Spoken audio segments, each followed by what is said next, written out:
afternoon, and a warm welcome to the Institute for Advanced Study in Princeton, New Jersey. For those who don't know me, I'm Sabine Schmidt, the permanent faculty at the School of Historical Studies representing Near Eastern Studies, and co-hosting today's webinar with me is Maria Mercedes-Tuya, representing Digital Scholarship here at the IAS. We're very glad that you could join us and hope that you're excited as we are for having the opportunity to embark in what promises to be a fascinating journey. And for me, it's a great pleasure now to introduce our two speakers who will present their joint project, Arsheef, Getting Closer to Libraries and Archives. So Athina Pfeiffer is a PhD student in Near Eastern Studies at Princeton University, where she focuses on everyday administration of justice, the relationship between the state and the law, and the way people related to institutions of justice and the law in Fatimid, North Africa. Mathias Ghyoot is a PhD student at Near Eastern Studies at Princeton University, studying the social and intellectual history of the modern Middle East and South Asia, with a particular interest in the history of Islamism. He is the author of a forthcoming book on the history of the Muslim Brotherhood's prison years in Egypt. Athina and Mathias will speak for about 20 to 30 minutes, which will then leave us some 20 minutes or so for discussion in the end. We would like to have some housekeeping rules. Please keep your microphones muted during the presentation. You can certainly add comments or questions in the chat during or after the presentation, and we will be taking care of them as the time allows us. So now, without further ado, I pass the floor to Athina and Mathias to bring us into this journey of exploration. Thank you so much, and thank you for everyone who is attending today. It is our pleasure to introduce Arsheef. First of all, I want to thank in particularly Sabine and Maria for organizing this event and for giving us the opportunity to promote a project that we've been working on for some time now. Today we're going to talk about Arsheef, which is a website first and foremost. I'm gonna talk a little bit about sort of how this project came into being, what it means for the digital humanities. Before I'm gonna pass the word on to Athina, who will speak a bit about the website first, and then go into sort of the content of the website.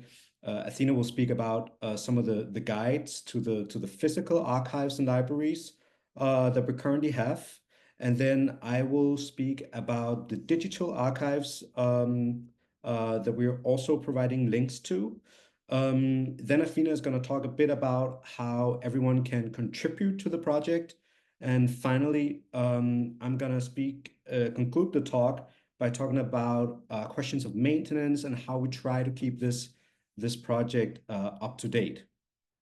So first of all, both Athina and I have been working in libraries and archives across North Africa, the Middle East, for several years now. But the idea of this particular website came into being when we were both in Tunisia and Egypt during the past 2 years, researching at the Dar al-Kutub al-Masriya and the Dar al-Kutub al-Tunisiya.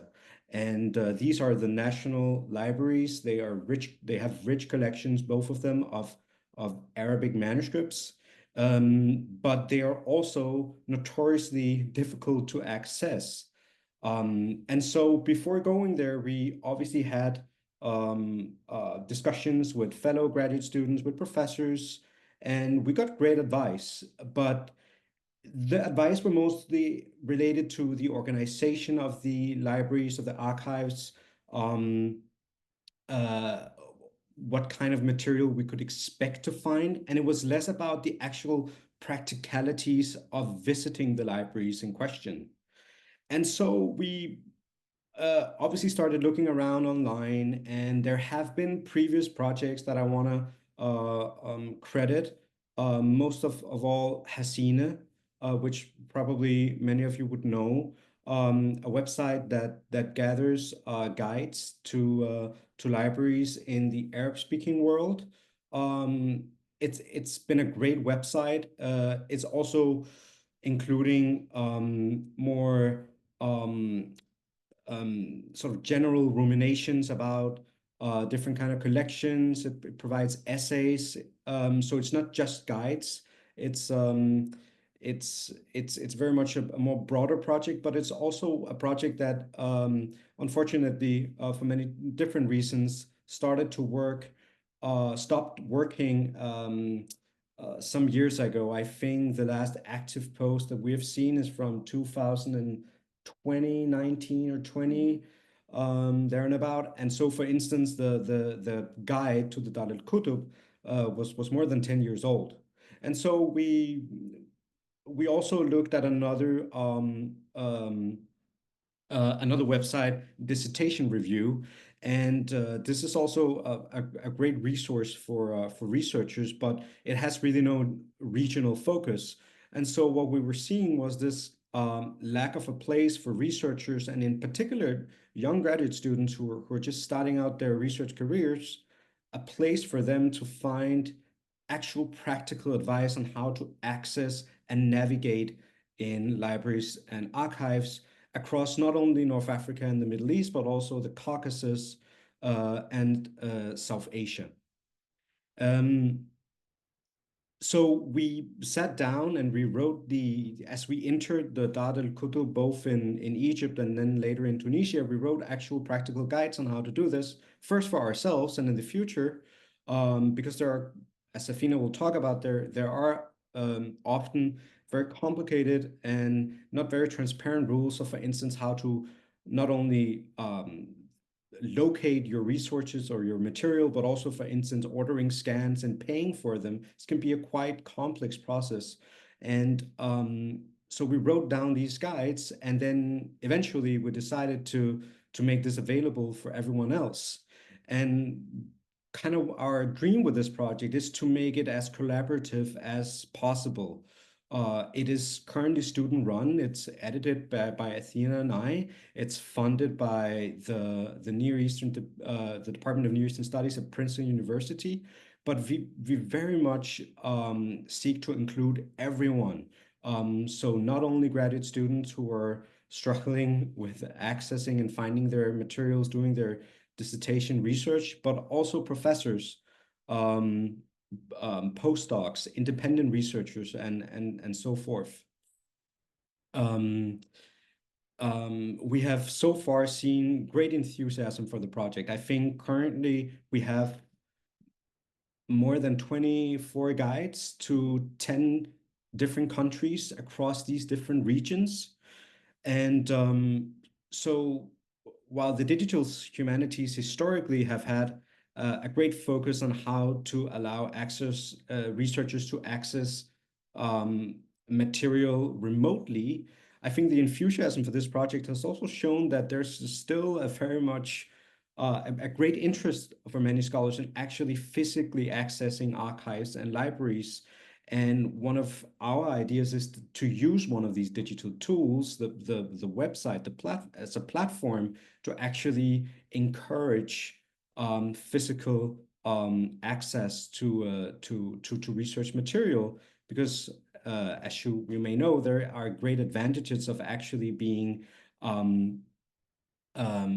physically present, seeing an archive or a library in its physical form, and also to actually engage with those often very skilled and very knowledgeable people, librarians and curators and archivists, who have the most knowledge of these collections.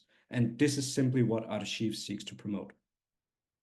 So now to talk practically about Arsheef, because we're all about being practical. Just a short layout of the website that you have in front of you. As you can see, first page with a nice picture, and we should credit another fellow grad students for putting it together.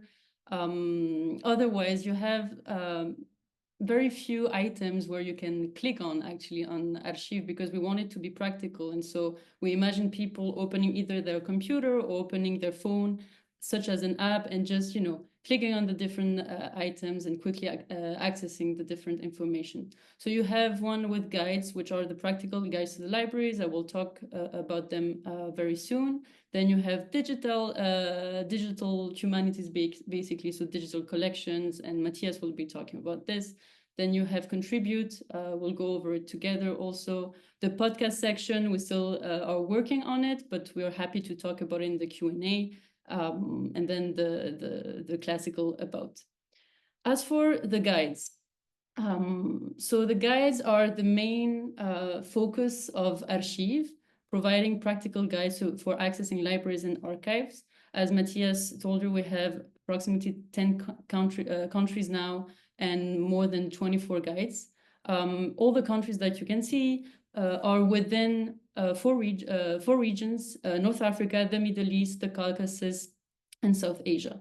Why did we choose these regional scopes that integrates regions that are very much different also? It's basically because it reflects the interest of our own department here at Princeton, the NES department, where we have people working from North Africa to South Asia, passing through the Caucasus. So we wanted to reflect all the experiences of the different grad students that we have here at the department. As you can see, and maybe that's a question that one can ask, is why didn't we include also Western libraries that host archives or material from these regions? As we know, for instance, Princeton has a huge collection of Arabic, Islamic, Persian manuscripts, and we don't include those in Arsheef because we want to actually promote local research in these countries, and we also think that research in the West is maybe more accessible because websites give more informations, for instance, for national libraries. So guides are organized by country. So let's take, for instance, Egypt. Then each country has the different institutions that you can visit and that we have visited and so provided guides for them. So a guide is always structured in the same way. So let's open once for you to see a bit the structure of the guides. An introduction, short introduction that explains the importance of the institution or the private institution for a researcher. So a quick overview of either the history of the institution or of the collection. Then we'll have always the location put on Google Maps. So if you're on your phone and you have to go to Dar el-Kutub and you're in Cairo, then you can easily see where you have to go with your taxi or by foot or whatever. Second section would be going there. Again, small advice on how practically to go from one point to another. We will emphasize either you have to grab a taxi and Uber, or if you can go by walking to the institution. The next section is always getting in. So once you've reached the institution, you usually have to provide some kind of paperwork often to enter it or to have some kind of contact with a person. And so we always try to explain in detail which are the steps that enables you to get into the institution and eventually access your material. As you can see, we do not talk too much about the materials that are located in the different institutions. It's because we assume that people know already what they want to see.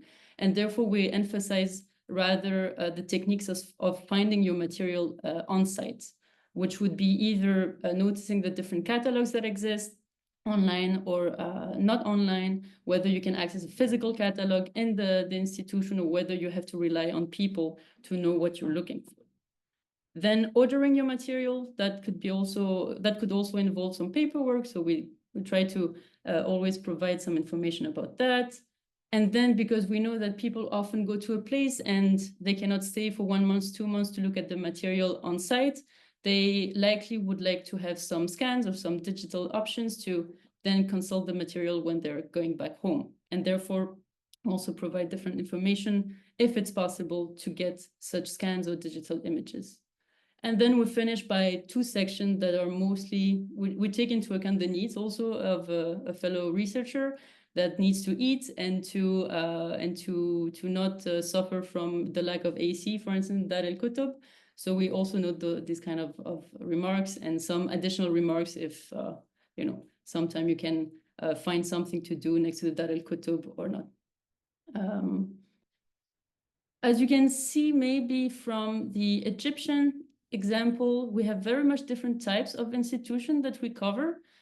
from state institutions, from private institutions, from foreign institutions here in Egypt, such as the Netherlands Institute. So we would like with Mathias now to go over 3 examples and to explain quickly what we put in guides about the different institutions and how it can be useful to think about the different types of institution we're talking about. We've seen together the Dar al-Kutub in Egypt, and this is the prime example because it's the first guide actually that we wrote together, I believe, after our experience. And many of you maybe have had the same experience of trying to go to Dar al-Kutub. Here we went to the microfilm section, and so as you can see by the number of lines we've written for the guide, it's fairly difficult to understand all the rules that govern the institution. So you have many people to encounter, you have much paperwork to do before you're even able to see your material there. So we try to describe all the steps that one need to take to access the material. And then I would like to emphasize also the fact that all experiences are different, and that whether you go to Dar al-Kutub to get a full manuscript or 7 manuscripts or just several folios, you'll have to follow different rules, and therefore we try to pinpoint all of these particularities in each guides. Maybe Mathias, you want to talk about the Foreign Institute? Yeah, I can do that. So Athina just talked to us a bit about the state institutions, and here the Dar al-Kutub is the prime example.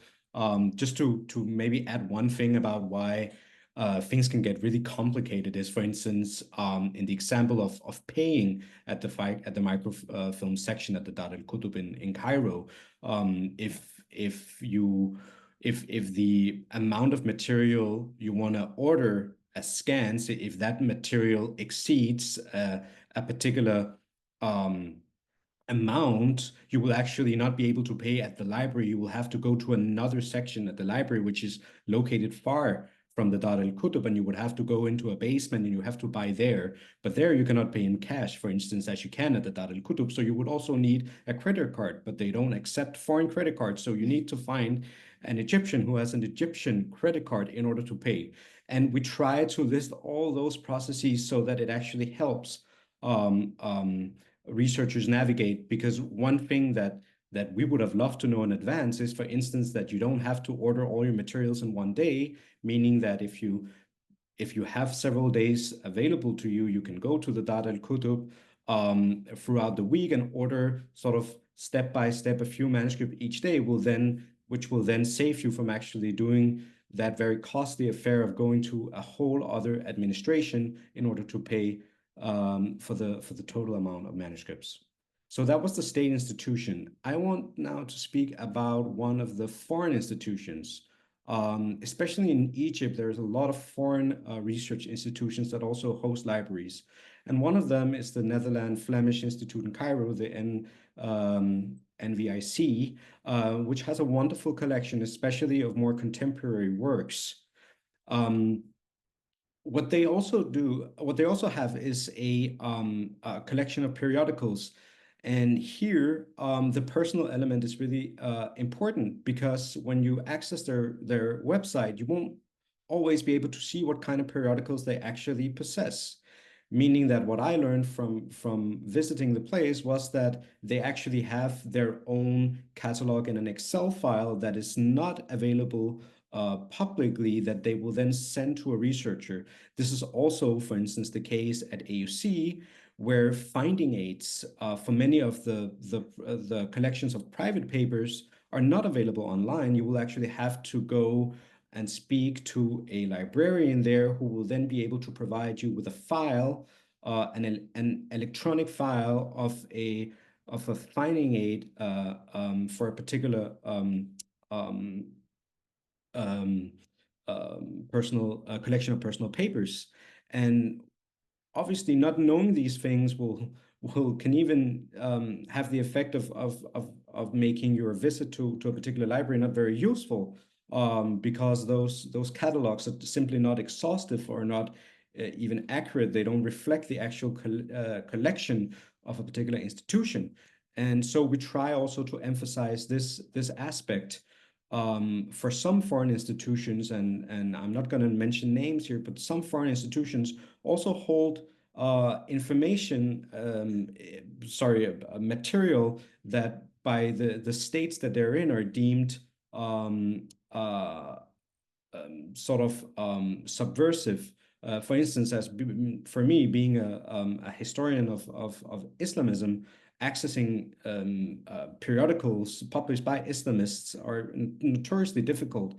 I mean, the Egyptian state institutions hold these periodicals, but they rarely allow researchers access to them. And so many of the foreign institutions actually do hold these periodicals, but they can't put them online at certain times because of the state of affairs in the countries that they're in. And so actually knowing that it's worthwhile speaking to a librarian, a local librarian there, can actually help you a great deal. And we try to emphasize this aspect as well, in particular when we're dealing with the foreign institutes. And quickly to go over another type of guide that we have would be to focus on private institutions. So here maybe one of the best example would be the Beit al-Benani in Tunis. So this is a private house owned by Mohammed Benani, who has been a collector of books, of magazine and different materials, and make them accessible to researchers actually. But he's not an official institution, meaning he doesn't have the stamp of the Tunisian government. So it's very much by his own initiative that this material is available to people. And usually it's by personal connection that one gets to know who Mohammed Benani is and what Beit al-Benani is. So for instance, I was introduced to Mohammed some years ago, and then I continued just going there, and then I brought Mathias with me, and then he found that he had also material that could interest him. And one thing to notice is that such private institution doesn't necessarily have a catalog, so you cannot just decide when you're in the US whether you want to travel to Tunisia to visit Mohammed. So you will have some time to talk to him and then understand from his perspective what his material can provide for your project. And that's why we want also to emphasize the importance of private collections, and we seek to integrate all these private collections also into Arsheef. Mm-hmm. Yeah. And if you happen to visit Mohammed al-Benani on a Wednesday, there is couscous, which is provided by the Waqf. And so there are also these additional things. I mean, many times libraries and archives also serve as sort of forums for local intellectuals where to meet. They're great places to actually gain much more than just material, but conversations with the people that curate them and that visit them, that use them. And the Beit al-Benani in Tunis is a great example of just that. All right, so that's the guides to the physical archives and libraries. Now I wish to speak just a bit about the digital options we have, because obviously we acknowledge that not everyone has the luxury of traveling. There could be many reasons to that. They could both be financial, but it can also in certain times be political. And so we want to provide researchers with different options to access things remotely. And we have sort of categorized these options into three. And the first is Telegram channels. I mean, Telegram's channel has for years been the first go-to place for many researchers who are looking for copies of manuscripts, who are looking for periodicals.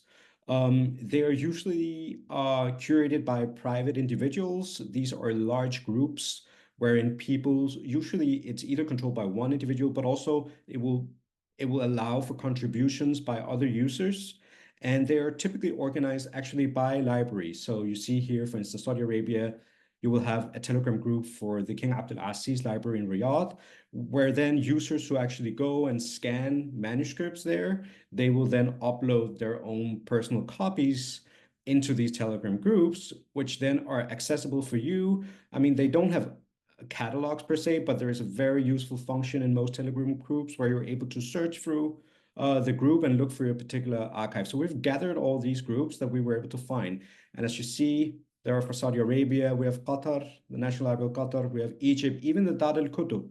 I mean, the Dar al-Kutub, there is a group for the entire channel, but also for specific collections within the library. So for instance, the very rich Taymuria library collections are like a lot is there. Not everything. I mean, for instance, I've been searching for stuff that I couldn't find, that I actually had to go to the Dar al-Kutub and look for it. But there's a lot of material. Iran, even also here in the US, I mean, there are great collections of digital copies of manuscripts. Princeton is one. The Hemel is another great resource. Syria, the Sahiriya library. I mean, for many people, going to Syria now is unfortunately entirely impossible, but people have been going and they have been sharing their scans. So we provide all these different options. Then we have digitized collections. So these differ from the Telegram groups in that they're usually curated by institutions. And we have from both the regions that we're interested in, but also from countries such as Australia or the US. Here are some great digitized collections. Some of them are like the AOBs, for instance. They're a big project of digitizing old and rare published books. That is obviously here, but there are also actually collections to private papers that have been digitized. And obviously, when such a project as the one that Sabine has been working on together with Rana and Garrett, the Khanchi papers, they will obviously also go here when they're digitized. A last category is union catalogs.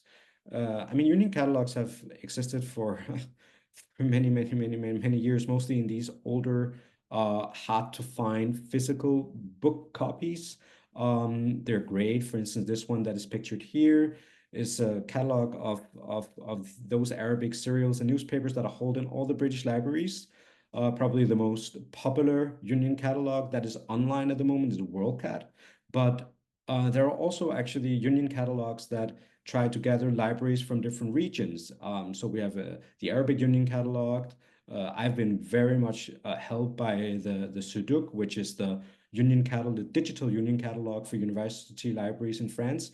And so all these digital options, Telegram channels, digitized collections, online union catalogs should actually, I think, be the first go-to point for any researcher looking for material, because it can save you a trip.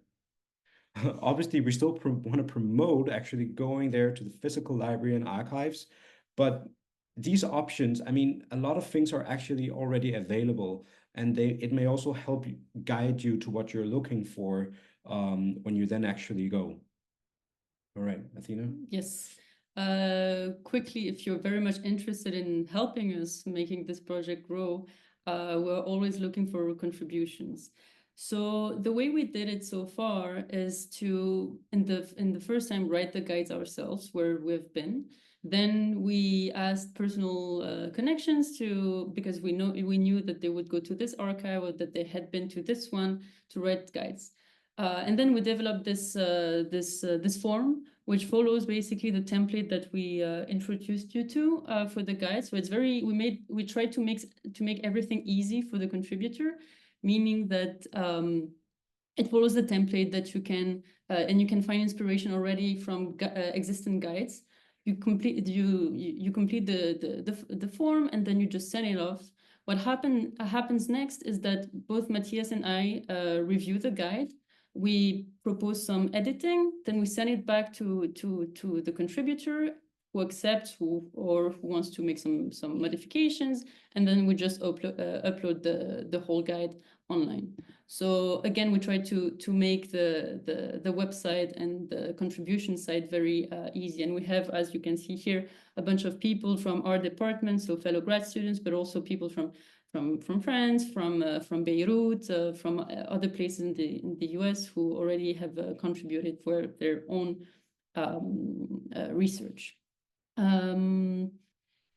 Of course, we're the goal for us is to gather contributions to make it as collaborative as possible, and we hope that promoting the website on Twitter, promoting the website here with you guys, or putting the website on lipservs or different other institutional website will help us find more contributions, because we also believe that, for one contribution, for instance, the Ottoman archives, we had a contribution by a person who just went there, was not a Turkish citizen, but then a Turkish citizen who had been there provided a different account of the Ottoman archives. And so we tried to put both guys together. Our goal being to keep guys updated, but also to speak to the most experiences that exist around us.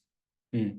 Yeah, because there is actually there can be huge differences in how you in the background you have when you approach these libraries. So, for instance, with the Ottoman archives, as many of you know, if you're a Turkish citizen and you have a Turkish ID, you're able to access most of the Ottoman archives remotely, simply on the website. But you cannot do that if you're not a Turkish citizen. So there are your own background, your own nationality. Conditions the access that you have to archives, and we want also to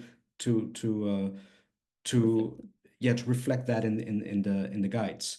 I want to briefly just conclude this talk. We've been talking too much, and we want to hear your questions and suggestions. But obviously, one major concern for us is the maintenance and keeping this up to date.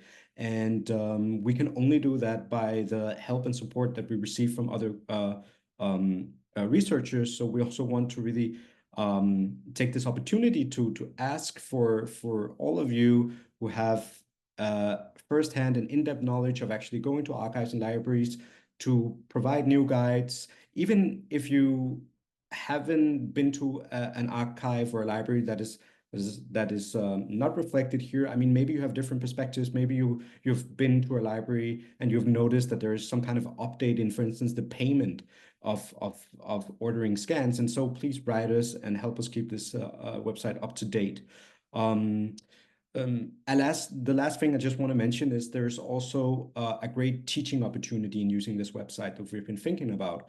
I mean, especially with the digital tools available here, if you're teaching a class on whatever topic related to the regions under question, getting students to use the digital options here and actually go and find a source that they can work on, that they want to present. I mean, that's also an incredible opportunity to have in class and to actually show that what you're teaching students is also research based.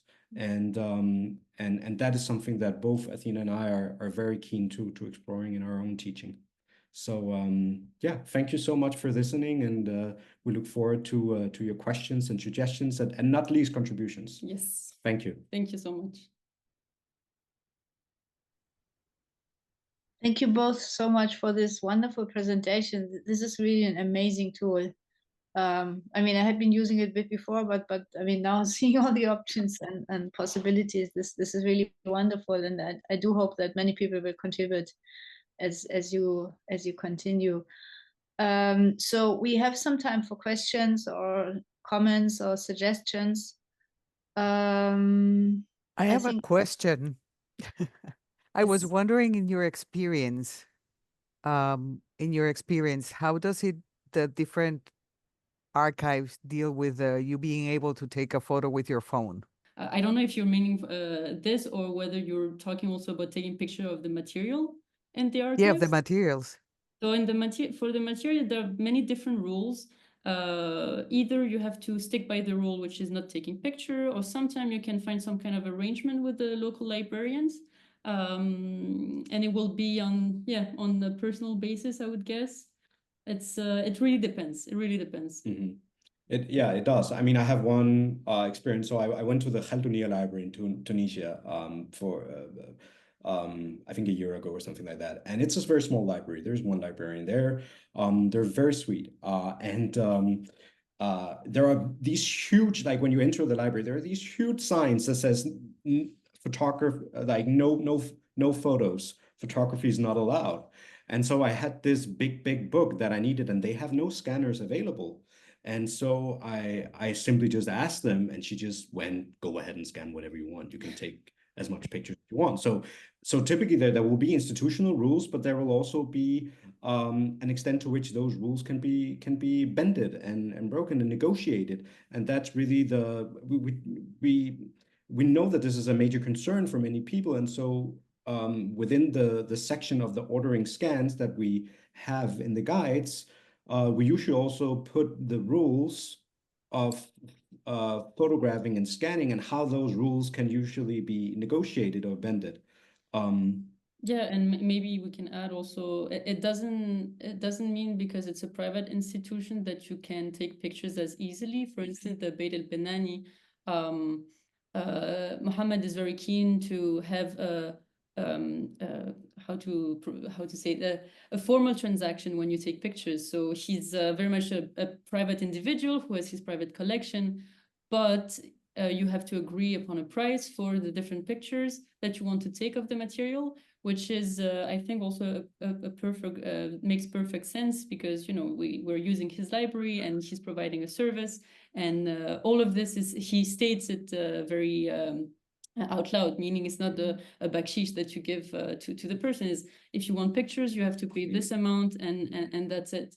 So I will add this to, you have sometimes problematic rules within very much official institutions where there is a rule, but then you can negotiate it. But for private institutions too, there are rules and you have to respect them because it's also, you treat with individuals who are providing a service for you. Yeah. But I think also sort of a bottom line thing here is simply that these rules are often not very transparent, but trying to make them transparent and actually just talking with the librarians in charge about these rules will get you very far. I have a follow-up question on the issue of when it's worth talking to people in the library. It's a very good rule and I usually follow that, but I can also see how it could get people into trouble if you spell out, too directly what they may be willing to do or not.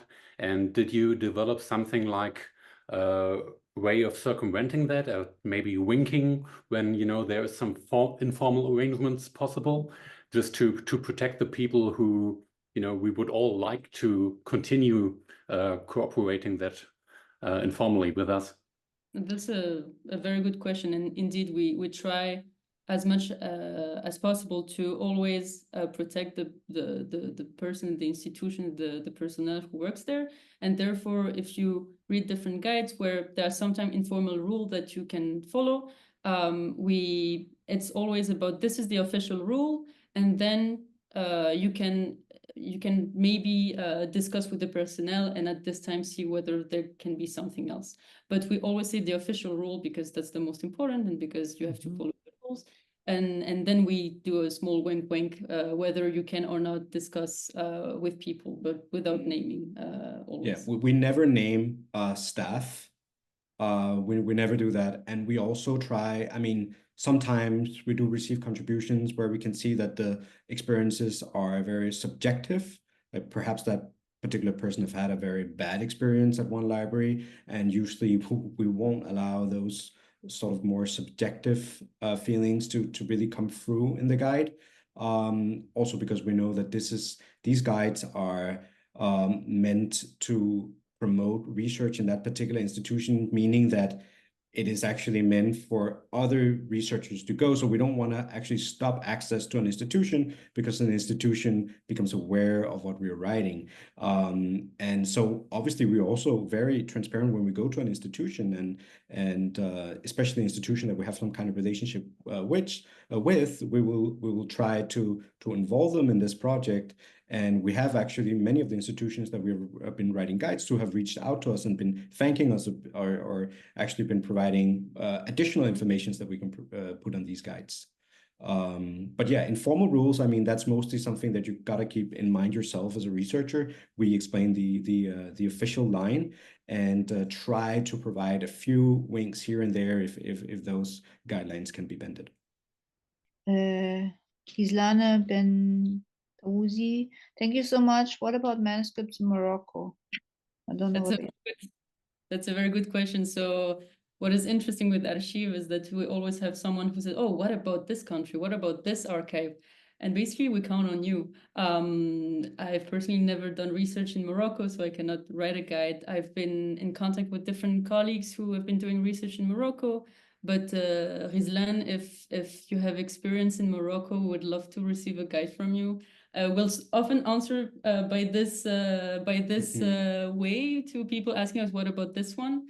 But to show to you that it's very much a collaborative project, and we try hard to go, because we love it, to go to archives, to go to different libraries, us too, but we also rely on many different people.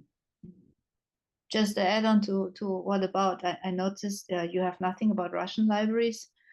I've worked in some, but I have no idea how things are now with the ongoing war. And so if there's anyone who can write a guide to the academy or the National Library in St. Petersburg, that would be fantastic.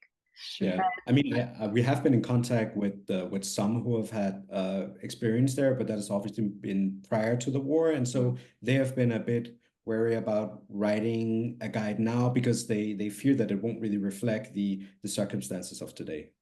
Exactly. But it's a very good point. Yeah, I think Nuria was the next one. Thank you very much. It's an amazing project, so congratulations. And yeah, we will try to collaborate with you because yeah, it's a great, a very important tool. And I have a question. Probably it's very clear, but not for me. You have mentioned, well, in the presentation and in the website, different regions, but it's only archives and libraries dealing with Arabic manuscripts, or with Arabic or Islamic manuscripts in Arabic script, or which kind of which is the border of the language or of the manuscripts? That's a good question, and it's a question that we asked. When you go on the website, you can see that we have guides to, for instance, archives or libraries in India where there are no Arabic manuscripts. But they're located within the regions that we focus on within our department, again, here at Princeton Eastern Studies. It's not maybe the most perfect way to put boundaries to what material we want to include, what type of library we want to include in Arsheef, but we think that it's an efficient one. And for instance, in our department, we have people not only working with Islamic material or Arabic material, but Persian, Armenian, and Christian, and so you go on with languages and religions. So we have a very much inclusive expectation. Yeah. So it's a question of countries, of regions, and archives and libraries, not of the contents or languages used. Exactly. Great, thank you. Maria, you raised your hand before. Yeah, I was wondering. Would you consider, I mean, you're part of, and you list all these groups that are there, would you consider creating a section on wish lists? We have a very related question from Hossein Jassani in the chat, which goes in the same direction, saying, can we suggest the collections that we would like to see included, but don't have a possibility of developing the write-ups ourselves? I think this is very much the same question that Maria had. Yeah, exactly. It's a great question, and obviously we would love to have such kind of an opportunity. Right now, I don't think the website itself actually supports us having sort of a forum where researchers can engage with each other, because it's not so much, I guess, a wish list to Athina and I as it is a wish list to the broader research community. In terms of Hussein's question, I mean, please do reach out if you have some kind of wish or an inquiry or a demand. Please don't hesitate. I mean, contacting us doesn't only go through the form that Athina showed, the contribution form. We also have our own personal email addresses, and so if you have any wish, I would suggest that's the best starting point. Just reaching out to either Athina or I, and state your wish, and then perhaps in the future we can develop some kind of tool on the website where scholars can list their own wishes, and there can be some kind of conversation. But right now, that's not supported by the website. Thank you. Thanks. Sheikh Ali? First of all, I really want to commend and congratulate the two of you for doing this, especially in the middle of graduate school, to do such a big service for the field. I really, really want to commend you.